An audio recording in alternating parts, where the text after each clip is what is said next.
alegria e satisfação que cumprimentamos os nossos amigos e irmãos do portal Escola Dominical com a gloriosa paz de nosso Senhor e Salvador Jesus Cristo.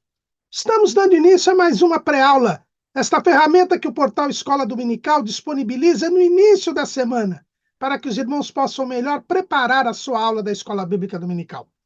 Leiam a revista das lições bíblicas, assistam a esta pré-aula, leiam o nosso texto de apoio no site do portal Escola Dominical, portalebd.org.br. Lá os irmãos vão encontrar o fio da meada, porque muita gente diz que não consegue acompanhar a nossa pré-aula porque está diferente da revista. A nossa proposta aqui não é repetir a revista. Os irmãos já leram a revista, leram o livro de apoio, assistiram ao vídeo do comentarista. A nossa proposta aqui é dar subsídios complementares aos amados irmãos. E se os irmãos forem ver o nosso texto ou os slides no portal Escola Dominical, os irmãos verão a sequência do nosso raciocínio. Além do nosso texto de apoio, o portal Escola Dominical disponibiliza 5 ou 6 outros textos da faixa etária dos adultos. Também fornecemos videoaulas, textos de apoio e dinâmicas de todas as faixas etárias da Casa Publicadora das Assembleias de Deus e de outros currículos de Escola Bíblica Dominical.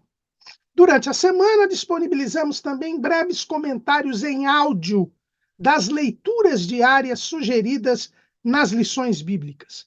Os irmãos terão um momento devocional e angariarão novas informações para a sua aula. No sábado à noite, às 19 horas, horário de Brasília, o irmão é nosso convidado a participar do estudo preparatório dos professores e amigos da Escola Bíblica Dominical da Igreja Evangélica Assembleia de Deus, Ministério do Belém, na sede aqui em São Paulo. A reunião é aberta a todos, ela se realiza no Templo Antigo, na Rua Conselheiro Cotegipe 273, no bairro do Belenzinho, que hoje é a sede da FAESP, Faculdade Evangélica de São Paulo, e também o irmão pode participar online. O chat é aberto a todos os participantes. O irmão poderá, então, elucidar as suas últimas dúvidas para a lição. Mas tudo isso é a preparação da Escola Bíblica Dominical. Ela somente se realiza quando o povo do Senhor vai à casa do Senhor, no dia do Senhor, para aprender a estudar a palavra do Senhor.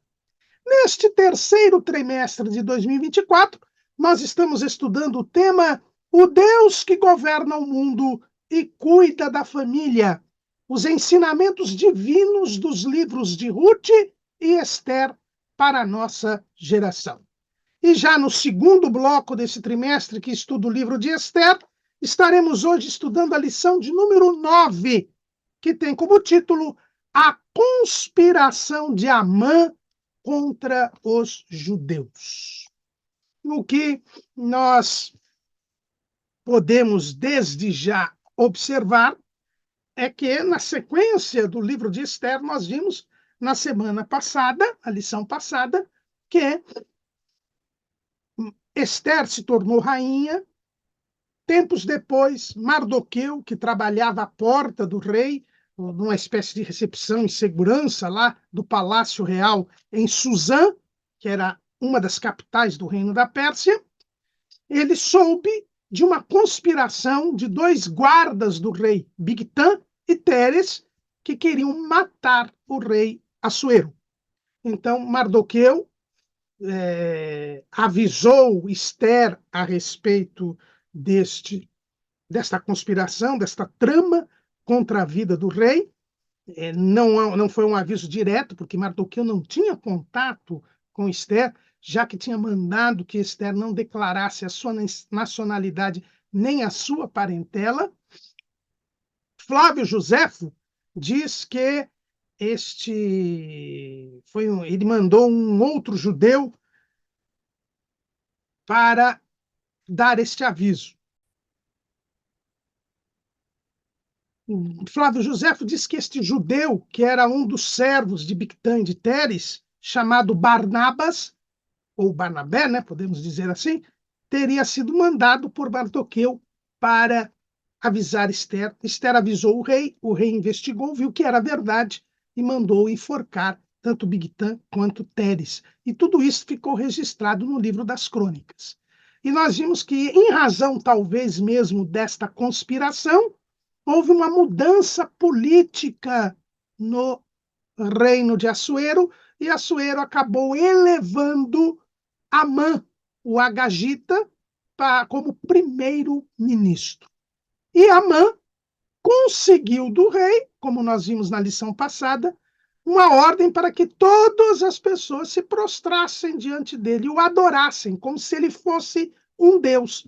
E Mardoqueu, como era judeu, não cumpriu esta ordem, porque o primeiro mandamento diz: não terás outros deuses diante de mim. Primeiro mandamento dito por Deus ali no Monte Sinai. E o primeiro e grande mandamento da lei é: ouve Israel, o Senhor é o único Senhor, é o único Deus. Amarás, pois, ao Senhor de todo o teu coração, de toda a tua alma e de todo o teu entendimento. Então, Jesus, inclusive, confirma que esse é o primeiro e grande mandamento da lei. Então, Mardoqueu não poderia cumprir esta ordem do rei, porque esta ordem do rei contrariava o mandamento divino. E esta deve ser o limite da nossa obediência às autoridades. As autoridades, elas foram constituídas por Deus para serem ministras de Deus, castigarem o mal e fazer o bem. Quando a autoridade deixa de ser ministra de Deus, deixa de observar os mandamentos divinos e manda contrariar a palavra de Deus, nós então temos que responder como Pedro e os apóstolos ao Sinédrio: mais importa obedecer a Deus do que aos homens. E, como Mardoqueu não se prostrava, os fofoqueiros de plantão já foram avisar Amã disto. E certamente perguntaram a Mardoqueu por que ele não obedecia à ordem do rei. E ele disse: porque ele era judeu, e os judeus têm este mandamento. E esses fofoqueiros também disseram isto para Amã. E aí nós vemos as duas coisas que se juntam, né? A fome com a vontade de comer, como diz o povo. Amã era agagita, era malequita, nutria um ódio mortal contra os israelitas.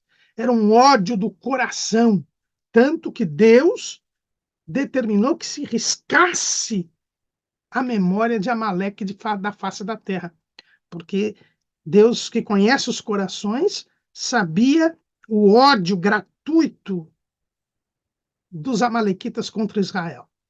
E agora Ramã, que era um descendente de Amaleque, né? Os agagitas eram os descendentes de Agag, que era o rei dos amalequitas, que foi mantido vivo com sua família contra as ordens de Deus pelo rei Saul. Ele agora estava numa posição privilegiadíssima. Era o segundo do reino da Pérsia que dominava o mundo de então. E ao saber que Mardoqueu, que era judeu, não se prostrava diante dele, ele juntou a fome com a vontade de comer. Ele decidiu não só matar Mardoqueu, mas destruir o povo judeu, de quem ele tanto odiava, a malequita que era. Então ele soube desta circunstância e resolveu destruir tanto Mardoqueu quanto o povo judeu.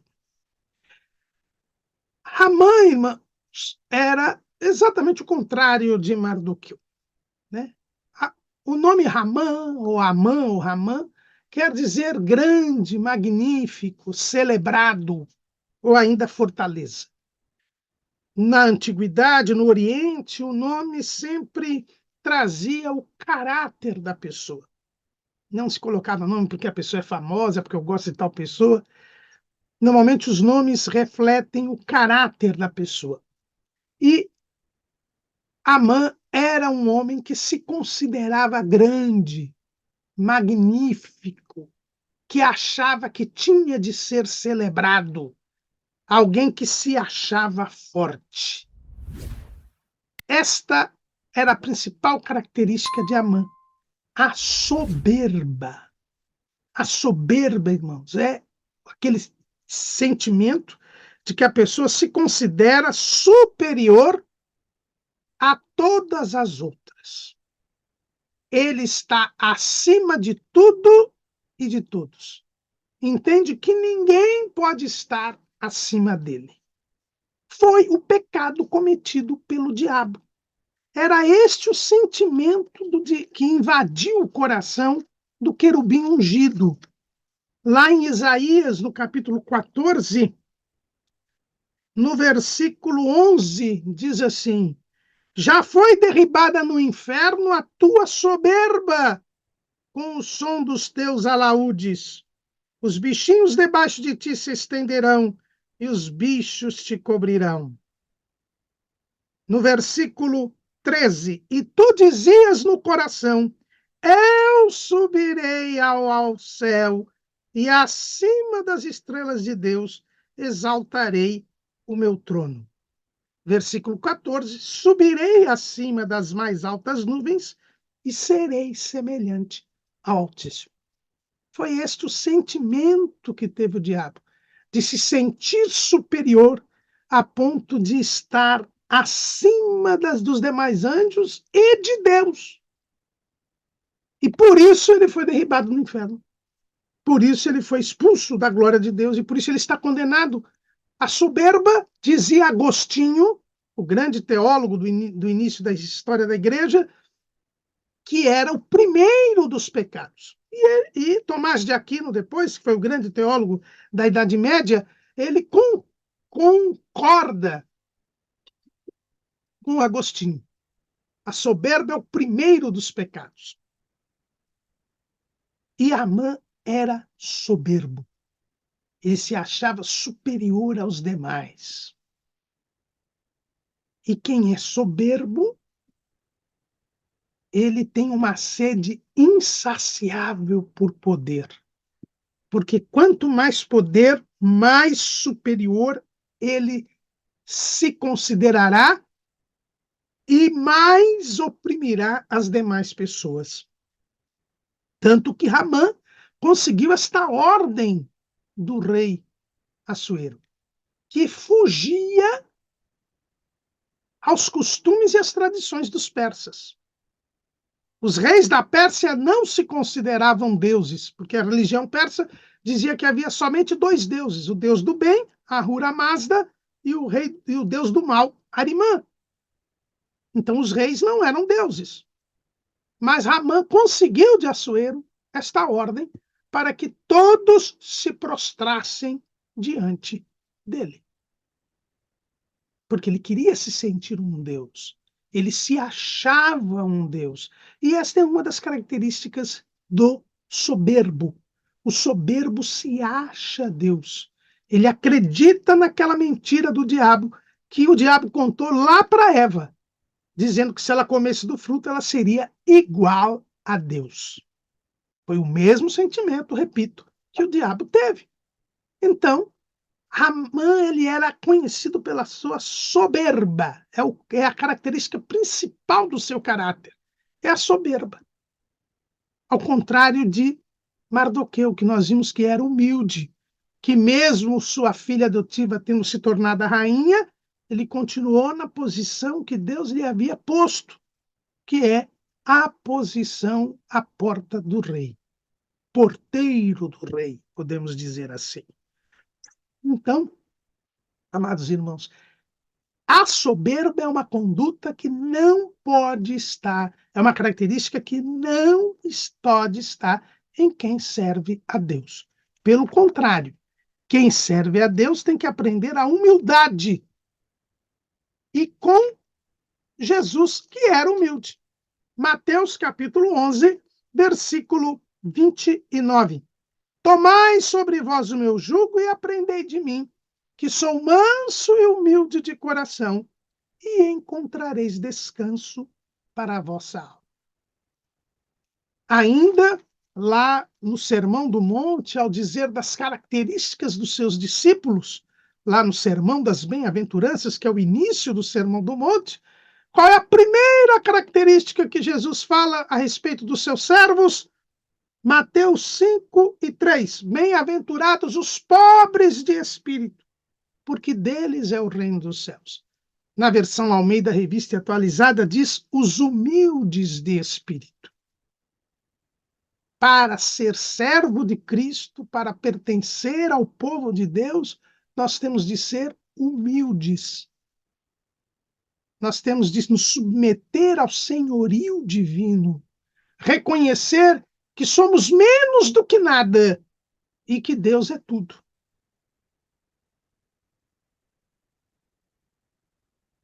Existe um hino da harpa cristã que diz assim: Jesus, tudo és para mim. Tomemos cuidado, irmãos, com a soberba. A soberba é própria do diabo. A soberba nos impede de chegarmos ao céu. Ramã era soberbo e, como soberbo, tinha uma sede insaciável de poder.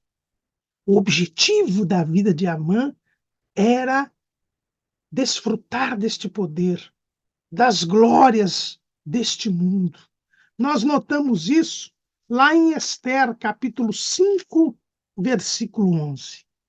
E contou-lhes Amã a glória das suas riquezas e a multidão de seus filhos e tudo o que o rei o tinha engrandecido e aquilo em que o tinha exaltado sobre os príncipes e servos do rei. Disse mais Amã: tampouco a rainha Esther a ninguém fez vir com o rei ao banquete que tinha preparado, senão a mim. E também para amanhã estou convidado por ela juntamente com o rei. Ele se deleitava nas glórias dos reinos deste mundo, esquecendo que tudo isto é passageiro, que tudo isto é vaidade. Amã, ele, na sua soberba, não tinha percebido que ele não era grande em si mesmo, mas que a posição em que ele estava se devia ao rei Assuero. O texto bíblico ele é bem claro, lá em Esther 3:1. Depois destas coisas, o rei Assuero engrandeceu a Amã, filho de Amedate Agagita, e o exaltou, e pôs o seu lugar acima de todos os príncipes que estavam com ele.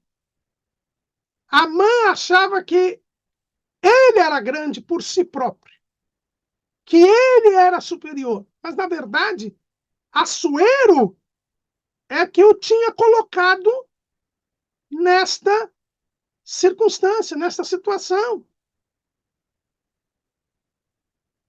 Não era ele o grande, mas Assuero que o havia engrandecido. Tanto que, de uma hora para outra, Amã saiu da posição de primeiro-ministro para ser um enforcado. Por ordem de quem? De Assuero. Nós não somos nada, somos menos do que nada, irmãos. Tudo que nós somos e estamos fazendo e a posição que temos se deve ao Senhor. Engrandecido seja o Senhor.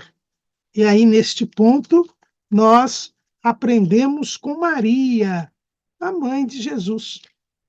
Maria, a mãe de Jesus, no seu cântico, lá no Evangelho segundo escreveu Lucas, capítulo 1, versículo 46. Disse então Maria: a minha alma engrandece ao Senhor.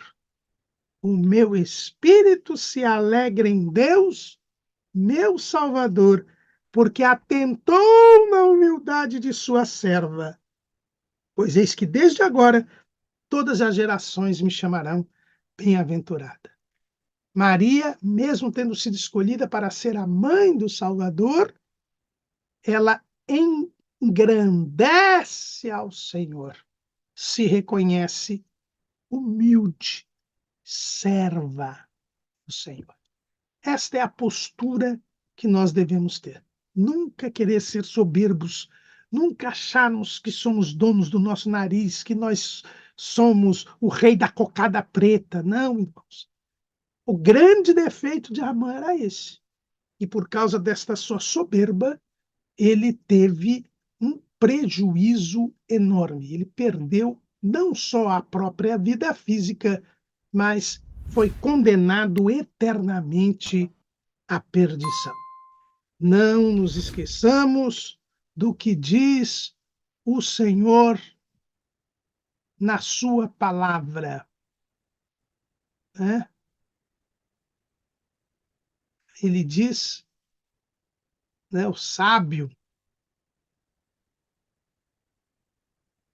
ele diz o seguinte, Provérbios 29 e 30. Aliás, 29 e 23. A soberba do homem o abaterá, mas o humilde de espírito obterá honra. Né? Então, ainda o Salmo 138, versículo 6.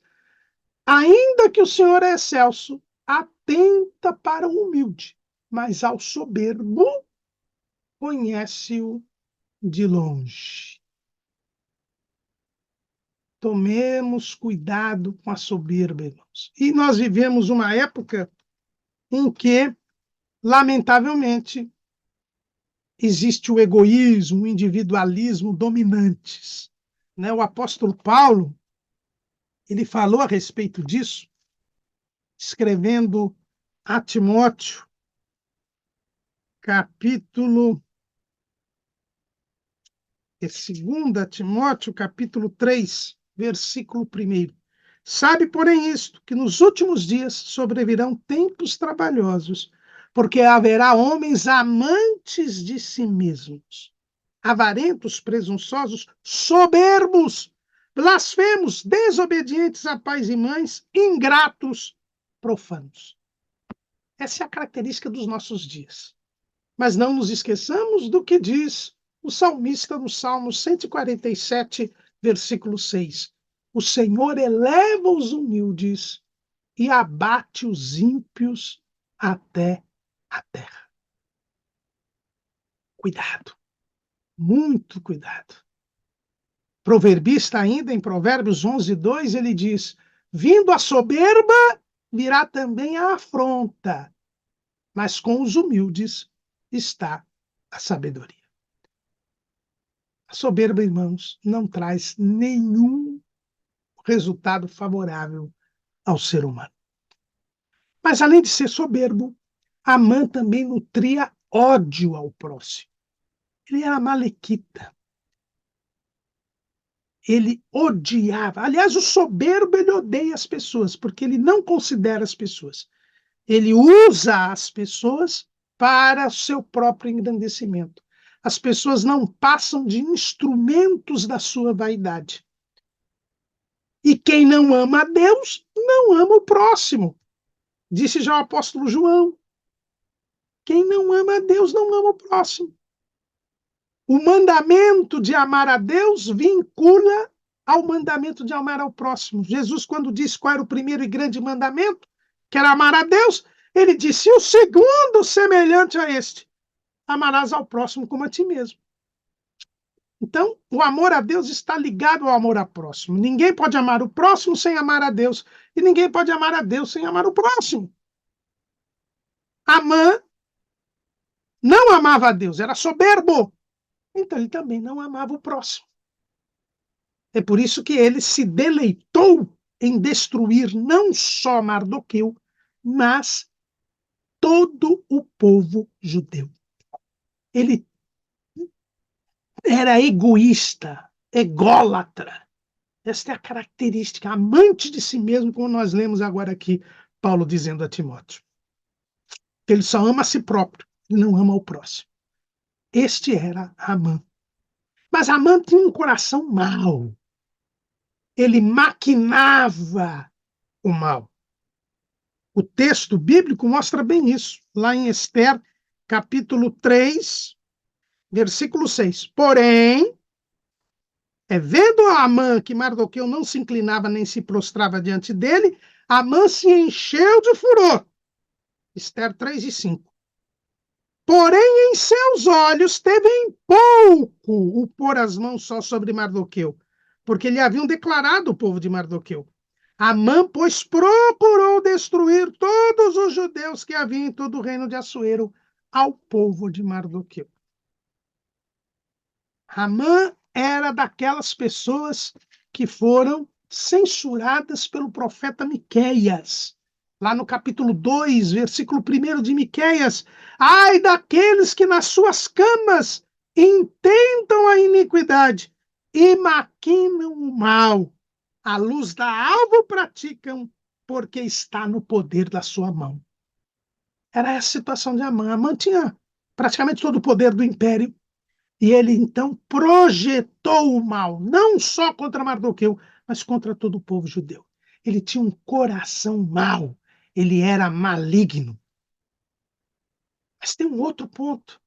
Amã era um péssimo exemplo para a sua família. Ele ensinou os seus filhos a serem maus, assim como influenciou a sua mulher a ser má. E aqui nós nos lembramos de um texto do Talmud, o segundo livro sagrado do judaísmo. Nós colocamos aí no nosso esboço, lá no chamado Pirkei Avot, né? O Pirkei Avot, que é o Tratado dos Pais, uma espécie de livro de sabedoria no Talmud, onde diz que aquele que leva os outros a servir a Deus, ele vai ser recompensado por Deus. Mas aquele que leva os outros a pecar,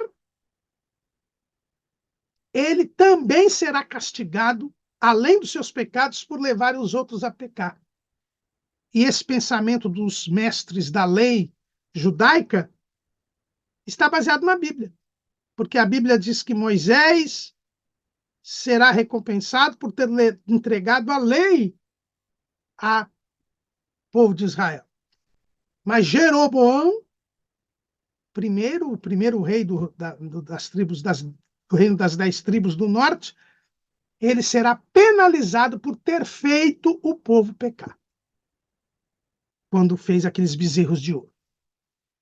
Então, Amã, ele era um mau exemplo e ele influenciou. Por isso que os seus filhos morreram também. Sua esposa morreu também, porque a sua esposa, nós temos a prova de que a mãe influenciou mal a sua família no comportamento da sua mulher.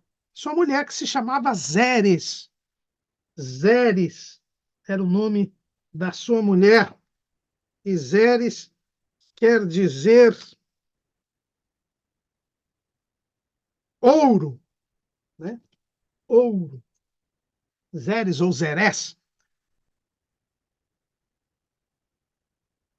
Olha o que diz o capítulo 5, versículo 14 de Esther. Então lhes disse Zeres, sua mulher, e todos os seus amigos: faça-se uma forca de 50 côvados de altura, e amanhã diz ao rei que enforquem nela Mardoqueu. E então entra alegre com o rei ao banquete. Veja, ela também é uma mulher má. Ela compartilhava do desejo de Mardoqueu matar, de Amã matar Mardoqueu, e ainda diz: não espera, não, o dia programado aí para a destruição dos judeus, já mata o Mardoqueu agora, já manda fazer uma forca de 50 côvados. Por quê? Porque a Amã tinha influenciado os seus filhos, a sua família, a ser má. E por causa dessa maldade, o Amã não só morreu, como levou à morte toda a sua nação. Porque a sua família era o que tinha restado da nação de Amaleque. Então, essas são as características terríveis de Amã. Né? E, lembrando, por fim, também que ele era presunçoso. Ele se achava o rei da cocada preta. Tanto é verdade que quando o rei Assuero pergunta para ele o que se deve fazer para honrar um homem de que o rei se agrada, na presunção dele, na soberba dele, só existia uma pessoa que o rei se agradava. Era ele mesmo. Então ele falou: veste com as roupas reais, coloca a coroa do rei, coloca no cavalo do rei e manda e sai pela cidade dizendo: assim se fará com aquele que o rei se agrada. Ele já queria se sentir um rei por um dia, na sua sede insaciável de poder, mal sabendo que o rei estava falando de Mardoqueu e não dele, porque ele era presunçoso.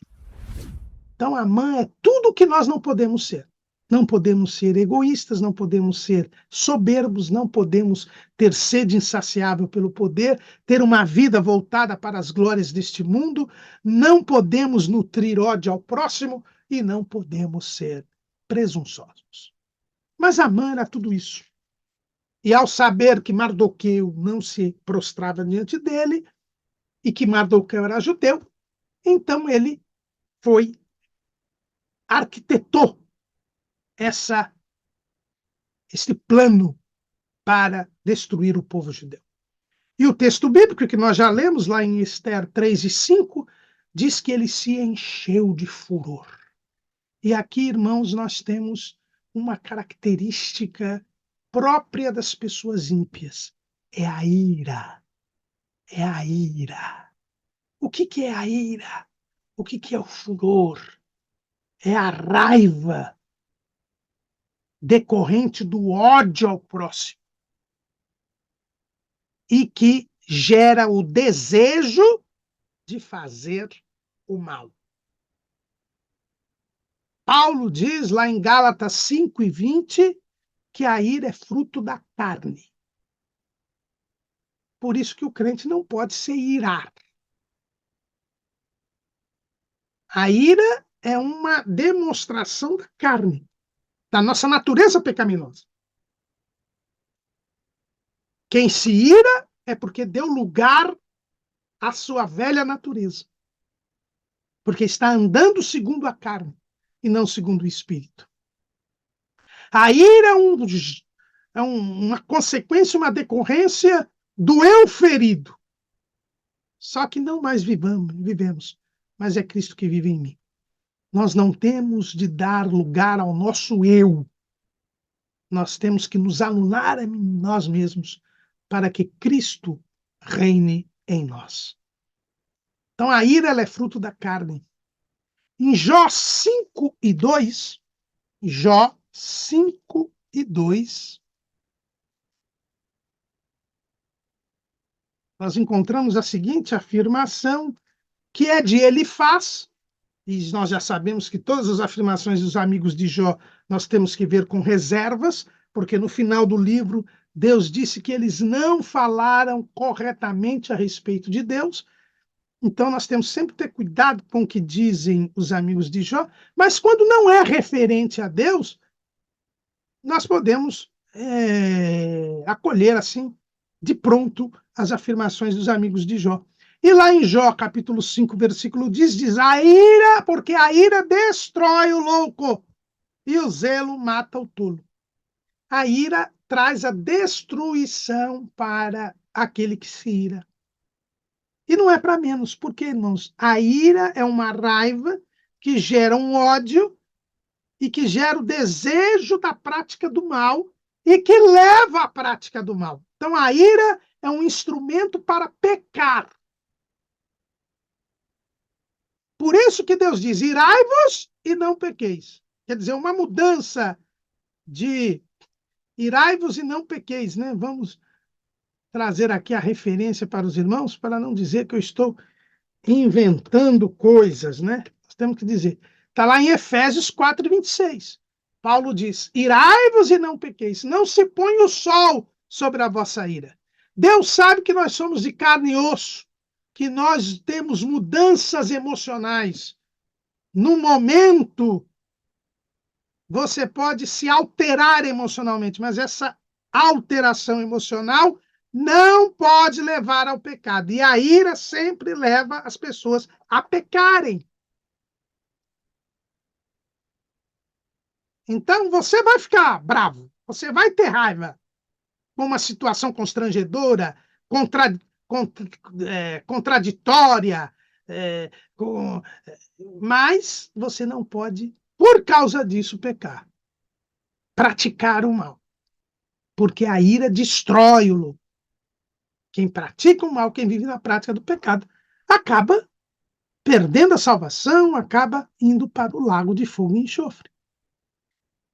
Salomão, ele diz lá em Eclesiastes, capítulo 7, versículo 9, Eclesiastes, capítulo 7, versículo 9, não te apresses no teu espírito a irar-te, porque a ira abriga-se no seio dos tolos. A ira é o abrigo dos tolos. Os tolos são os ímpios, aqueles que não servem a Deus. Foi o que aconteceu com Amã. Ele se encheu de furor, resolveu destruir Mardoqueu e o povo judeu, e quem morreu enforcado foi ele e a família. Cuidado, meu irmão. Não pequeis, irai-vos e não pequei, não ponha o sol sobre a vossa ira. Salomão, ainda lá em Provérbios, capítulo 11, versículo 28, ele diz, aquele que confia nas suas riquezas cai... 11 e 23, desculpe. O desejo dos justos é somente o bem, mas a esperança dos ímpios é a ira. A ira é a esperança dos ímpios. Os ímpios acham que praticando o mal, fazendo mal, eles terão sucesso, eles serão vencedores. Mas o justo, ele sempre quer fazer o bem. Então a ira é a prática do mal, é a raiva que leva à prática do mal. E quem pratica o mal, recebe o mal. A ira é pesada, lá em Provérbios 27 e 3. Pesada é a pedra e a areia também, mas a ira do insensato é mais pesada do que elas ambas. E aqui nós nos lembramos de Jesus. Jesus disse, aprendei de mim que sou manso e humilde de coração, e alcançareis descanso para as vossas almas. A ira, ela traz um peso para as pessoas, um peso espiritual. Além das pessoas ficarem em débito diante de Deus pela prática do mal, e por causa disso, se não se arrependerem a tempo, serem condenados à morte eterna, isso gera um mal-estar emocional, isso gera consequências psicossomáticas. As pessoas que fazem o mal, elas são sempre desassossegadas. A história conta que o grande ditador da União Soviética, Joseph Stalin, não dormia no mesmo quarto 2 noites seguidas, com medo de ser morto, porque ele mandou matar milhões de russos. A história também diz que o ditador do Iraque, Saddam Hussein, era muito parecido, porque ele tinha mandado matar muita gente e sabia que por causa disso ele poderia morrer facilmente. A ira é pesada. Em Jó 19 e 29, nós encontramos uma outra lição bíblica a respeito da ira. Jó 19 e 29. Temei vós mesmos a espada. E aqui são palavras do próprio Jó, então nós devemos acolhê-las de pronto. Temei vós mesmos a espada, porque o furor traz os castigos da espada, para saberdes que há um juízo. É o que eu acabei de falar com outras palavras agora há pouco. Quem se ira pratica o mal, e o mal lhe sobrevirá pela justiça divina. A ira traz os castigos da espada. E para completarmos aqui essa digressão sobre a ira que tomou conta de Amã, nós vamos a Provérbios, capítulo 16, versículo 14. O furor do rei é como um mensageiro da morte, mas o homem sábio o apaziguará. A ira é a mensageira da morte, ou seja, ela anuncia a morte. Amã ceiou contra Mardoqueu e resolveu matar Mardoqueu e o povo judeu. Quem acabou morto foi ele e o seu povo. É por isso que a Bíblia diz que o homem temente a Deus, ele não pode se irar, ele tem que se desviar da ira e do furor. É que está no Salmos 37, versículo 8. Deixa a ira e abandona o furor. Não te indignes para fazer o mal. A ira é esta indignação para fazer o mal. E o servo de Deus não pode praticar o mal. Como disse Paulo, irai-vos, mas não pequeis. Mas Amã era um homem ímpio e ele se encheu de furor. E neste seu furor, que trouxe todas essas consequências que nós vimos, ele vai até o rei. E habilmente, irmãos, né, ele vai ao rei. Mas antes de ir ao rei, como todo ímpio, ele era supersticioso. É interessante isso. O homem, mesmo se achando maior do que todos, soberbo, ele sabe que há coisas além deste mundo. Amã, mesmo querendo as glórias do reino deste mundo, sabia que havia algo além, o mundo do além. E assim é todo ser humano. O ser humano foi feito para ter comunhão com Deus. O ser humano foi criado para ser o elo entre o mundo material e o mundo espiritual. Tanto que é o único ser que é ao mesmo tempo material e espiritual. Deus e os anjos são totalmente espirituais. Os animais, os vegetais e os minerais são totalmente materiais. Mas o homem é este elo. Então o homem não pode se voltar unicamente para as coisas deste mundo, para as coisas materiais. Há algo que o torna incompleto. E por causa disto, o homem tenta se religar ao sobrenatural, tenta se religar ao espiritual. E é por isso que surgem as religiões. O que são as religiões? São crenças, doutrinas e filosofias que surgem da mente humana através das quais o homem pensa poder chegar ao sobrenatural, poder chegar a Deus, poder se religar a Deus. Só que isto é impossível. O profeta Isaías deixa bem claro lá em Isaías 55:8. Porque os meus pensamentos não são os vossos pensamentos, nem os vossos caminhos os meus caminhos, diz o Senhor. Porque assim como os céus são mais altos do que a terra, assim são os meus caminhos mais altos do que os vossos caminhos, e os meus pensamentos mais altos do que os vossos pensamentos. Não há como o homem se chegar a Deus. Deus é que tem que se chegar ao homem. É por isso que só existe uma única e verdadeira religião. É aquela revelada por Deus e confirmada pelo próprio Deus que se fez homem. É o cristianismo. Todas as outras religiões são falsas, porque todas elas partem do homem, enquanto que a religião cristã parte de Deus.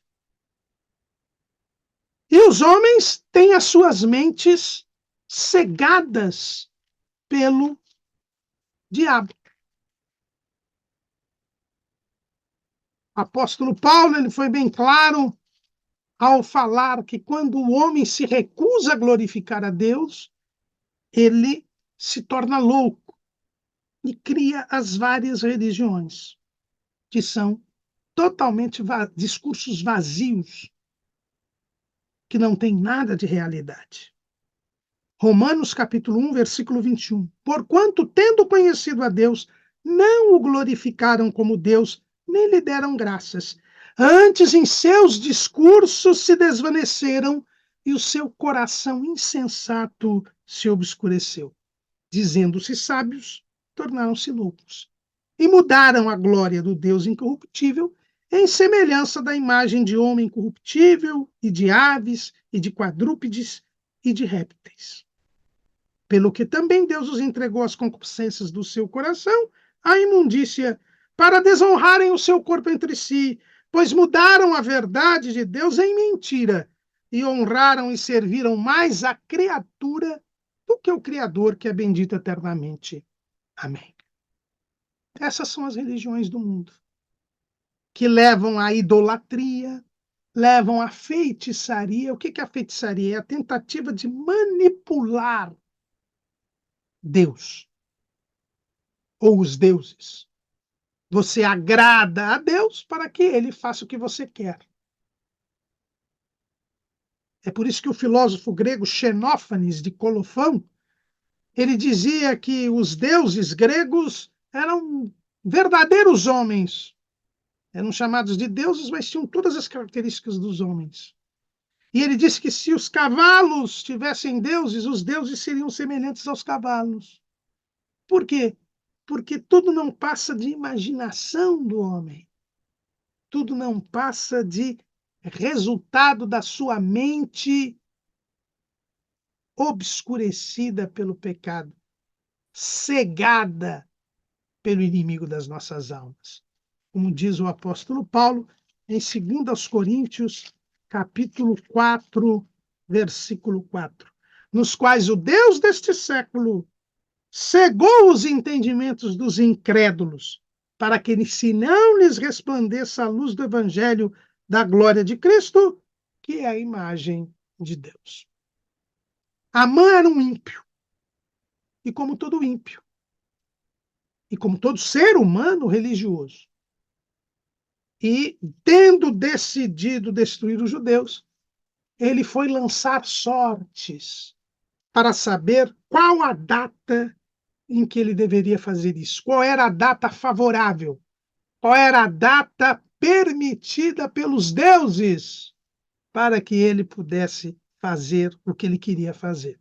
Veja como isto é bem a posição do homem sem Deus, do homem ímpio. Ele sabe que existem forças superiores a ele, mas ele acha que pode manipular estas forças. Em vez de perguntar a Deus se deveria ou não destruir o povo, ele só queria saber qual era a data favorável. Cuidado, meus irmãos. Há muita gente que se diz crente hoje e que ensina isso. Diz que Deus está a serviço dos nossos caprichos. Por isso você pode colocar Deus contra a parede. Por isso você pode exigir alguma coisa de Deus. Pôr Deus à prova. Cuidado. Deus é o Senhor, nós somos servos. Ele não está ao nosso serviço. Nós é que devemos estar ao serviço dele. Amã mandou chamar as pessoas lá, os adivinhos, enfim, e mandou lançar sortes para saber em que tempo, em que momento, em que data seria o momento favorável para a destruição dos judeus. E ele não teve muita sorte, não, porque ele estava no primeiro mês do calendário judaico, que é o mês de Nisan, e ele mandou lançar as sortes mês a mês e caiu no último mês, o mês de Adar, que é o 12º mês. Então Deus deu um tempo aí de 12 meses antes da destruição de Israel. É um tempo que Deus deu, não para Israel, que Israel não seria destruído, mas um tempo que Deus deu para o próprio Amã se arrepender. Isso é o que nós chamamos da longanimidade de Deus, a paciência de Deus. Deus sempre dá uma oportunidade, como diz o profeta Naum, lá no seu livro. E olha que o livro de Naum é o juízo sobre Nínive. Mas Naum começa dizendo assim, 1 e 3 de Naum: o Senhor é tardio em irar-se, mas grande em força, e ao culpado não tem por inocente. O Senhor tem o seu caminho na tormenta e na tempestade, e as nuvens são o pó dos seus pés. Deus é tardio em irar-se. Ele sempre dá oportunidade ao pecador, porque ele quer que todos os homens se salvem e venham ao conhecimento da verdade, como está escrito lá em 1 Timóteo 2:4. Deus deu oportunidade a Caim. Deus pôs um sinal em Caim que o impediu de ser morto para que ele se arrependesse. Ele não se arrependeu. Deus deu praticamente 1000 anos à geração antediluviana para que eles se arrependessem, levantando Enoque e Noé para pregar o arrependimento, mas eles não se arrependeram. E com exceção da família de Noé, todos morreram afogados no dilúvio. Deus deu aos israelitas muitas oportunidades para eles abandonarem a idolatria, deixarem a prática do pecado, até tirar o povo da terra prometida. Deus sempre dá oportunidade. É a longanimidade de Deus.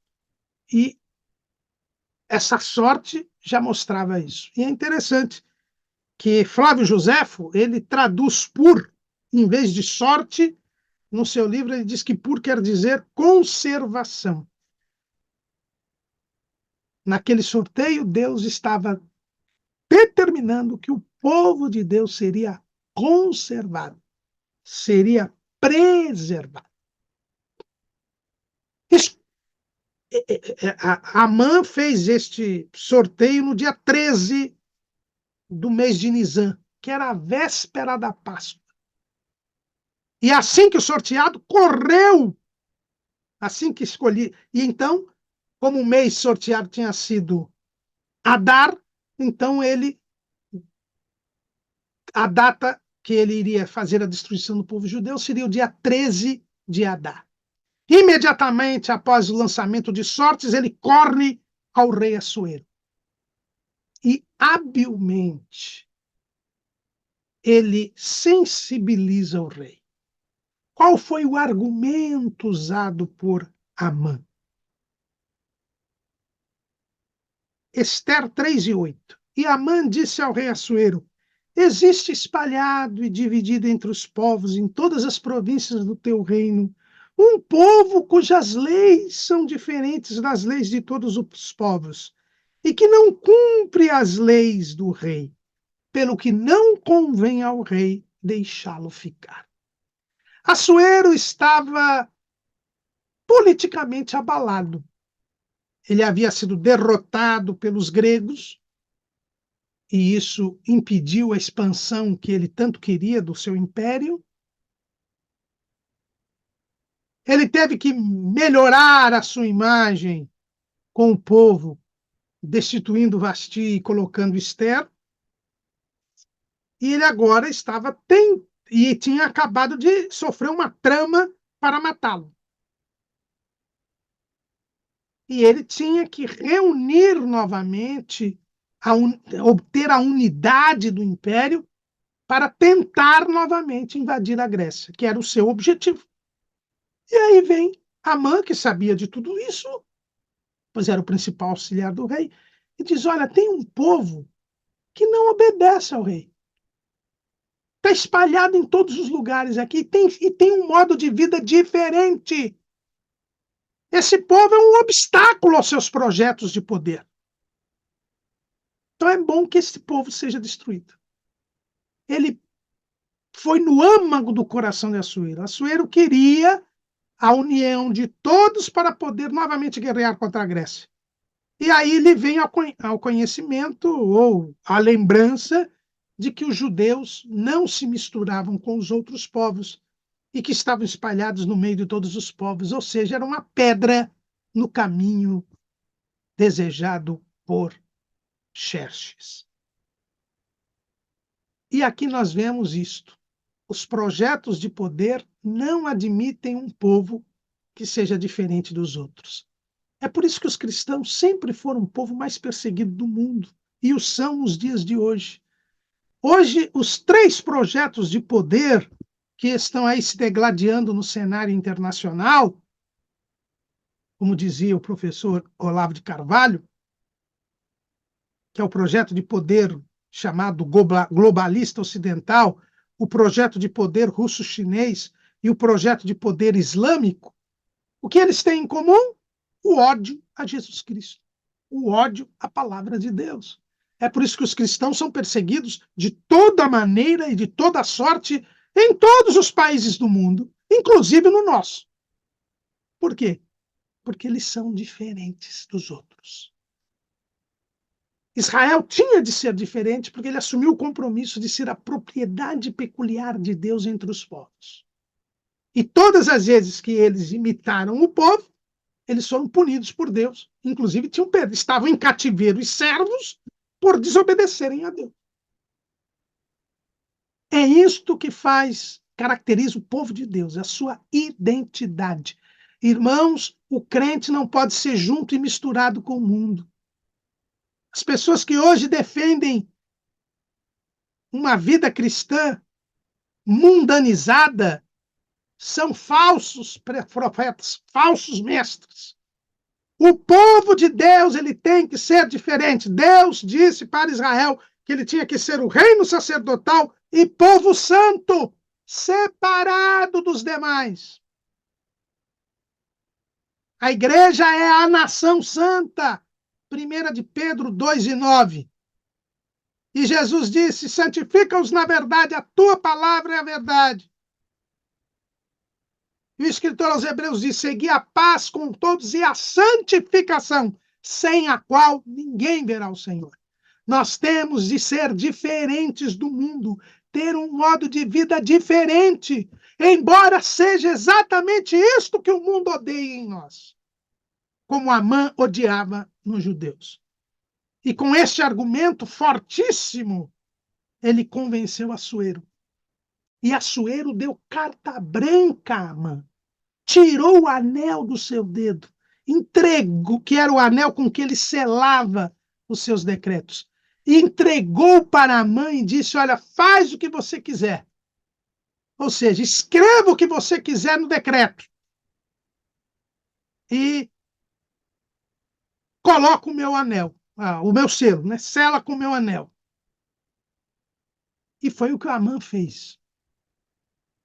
Eu coloquei aí no nosso texto o que Flávio José, porque na Bíblia não está escrito o teor deste decreto, mas Flávio Josefo transcreve o teor deste decreto. E as características ali mostram que é fidedigno aquilo, porque enaltece a figura do Amã, tá? Porque foi o Amã que redigiu. Ele só colocou o selo do anel do rei, mas foi ele que redigiu. E ele, então, foi muito minucioso. Ele disse: olha, no dia 13 de Adar, judeus devem ser mortos, devem ser destruídos, mortos. O teor do decreto não está, a íntegra do decreto não está no texto bíblico, mas o seu conteúdo é revelado aqui no livro de Esther. Ele diz o quê?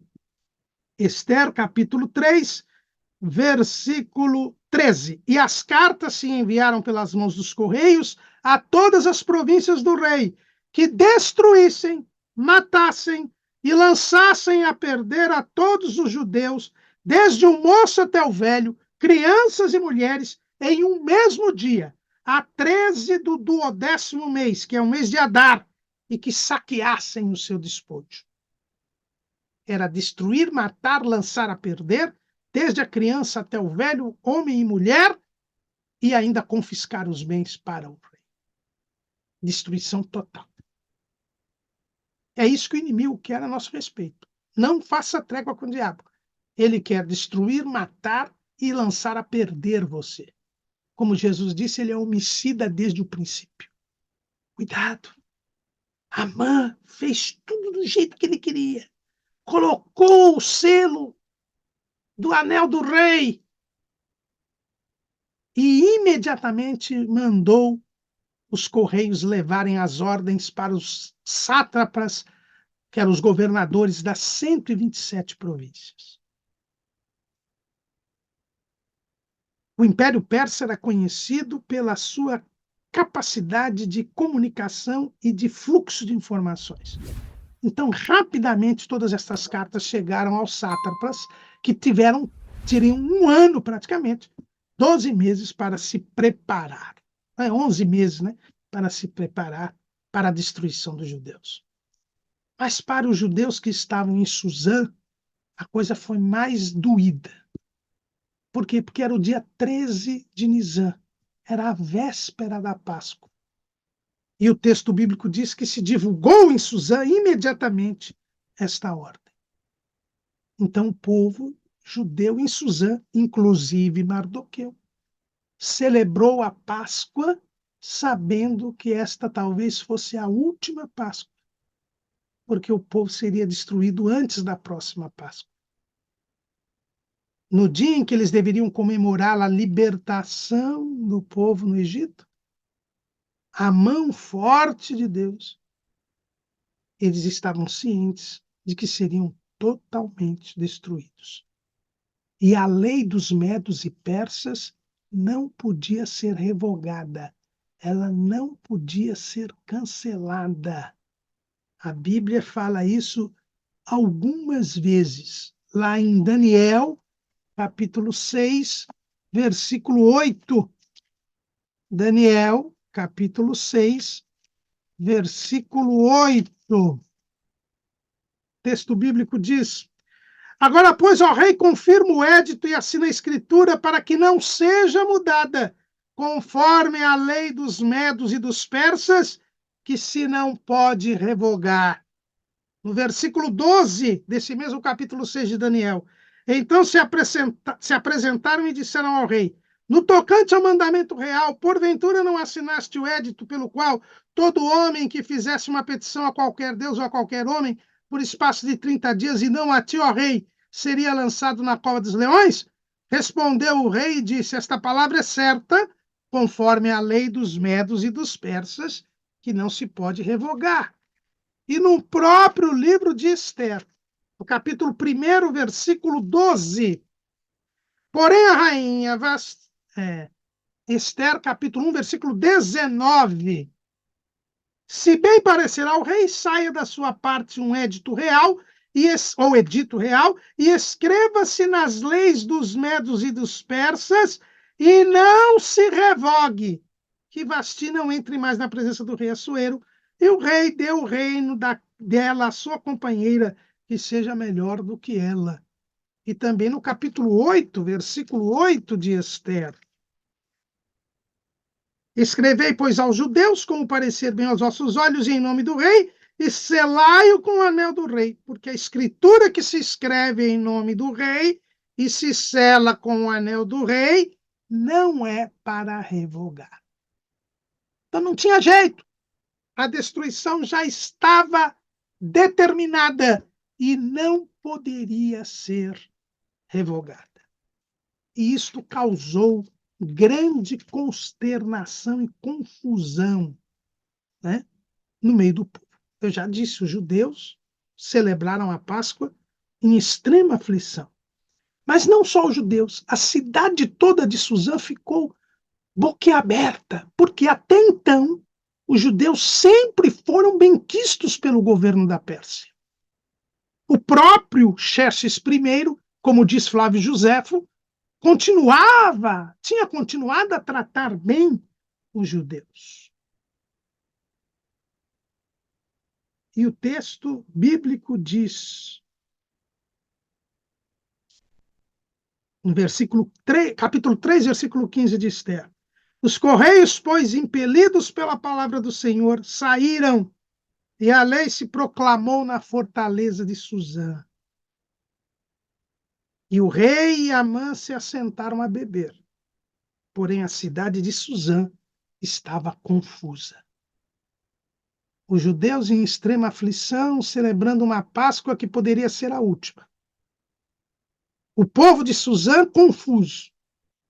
Mas Amã e Assuero estavam banqueteando, se assentaram a comer e beber. Amã estava exultante. Havia conseguido a destruição do povo judeu. Os judeus perplexos, Suzã confusa, Amã e Assuero festejando. Mas todos se esqueceram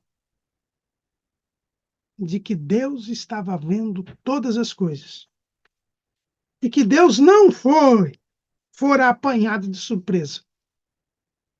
De jeito nenhum. Porque ele já tinha registrado no livro das crônicas do rei da Pérsia o que fez Mardoqueu, e ele já tinha posto,